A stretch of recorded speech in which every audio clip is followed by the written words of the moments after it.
বেগম খালেদা জিয়া ইনশাআল্লাহ দেশে যাচ্ছেন, তার 2 পুত্রবধূও দেশে যাচ্ছেন, ইনশাআল্লাহ আপনিও দেশে যাচ্ছেন, কিন্তু তারেক রহমান সাহেব, জনাব তারেক রহমান বিএনপির অ্যাক্টিং চেয়ারপারসন, তিনি কবে যাবেন?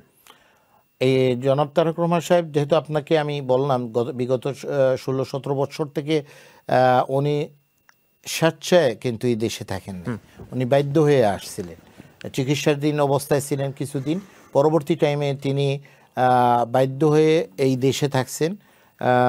আন্দোলনের স্বৈরাচারী সরকারকে বিতাড়িত করার জন্য তিনি কিন্তু রাজনৈতিকভাবে নেতৃত্ব দিয়েছেন। যে দেশটার জন্য নেতৃত্ব দিয়েছেন সেইটাই হলো বাংলাদেশ। উনি পরিবেশটা তৈরি হলে, এখন কি পরিবেশ তৈরি? না, আমি শেষ করি। পরিবেশ এবং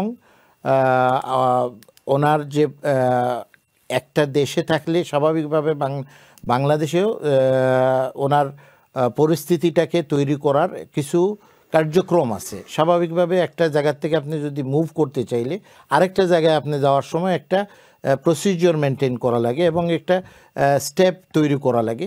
এই প্রসিজিওরগুলি শীঘ্রইভাবে শেষ হবে, হয়ে তাড়াতাড়ি উনি বাংলাদেশে যাচ্ছেন, একটুকু আমি আশ্বস্ত করি। কতদিন হতে পারে? কয়েকদিন? আমার এই প্রসিজিওরের সাথে রিলেটেড, এই যেরকম আমাকে জিজ্ঞেস করেন শিডিউলের ব্যাপারে, এই প্রসিজিওরগুলি মেনটেন করে, এবং 9 মাস হয়ে গেল শেখ হাসিনা সরকার পদত্যাগ করেছে কিংবা বাংলাদেশে কোনো অভ্যুত্থান হয়েছে, এখন 9 মাস পরে আর কতদিন সেই প্রসিজিওর সম্পন্ন করতে?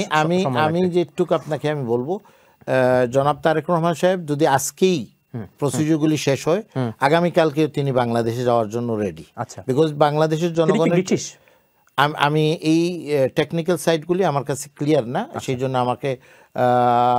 আমার কাছে জানা নাই, বাট আমি একটু বলতে পারি তিনি বাংলাদেশি, বাংলাদেশের নেতৃত্ব, বাংলাদেশের জনগণের পাশে থাকার জন্য উনি রেডি। এই পরিবেশটা যেদিন তৈরি হবে সাথে সাথে তিনি বাংলাদেশ যাবেন।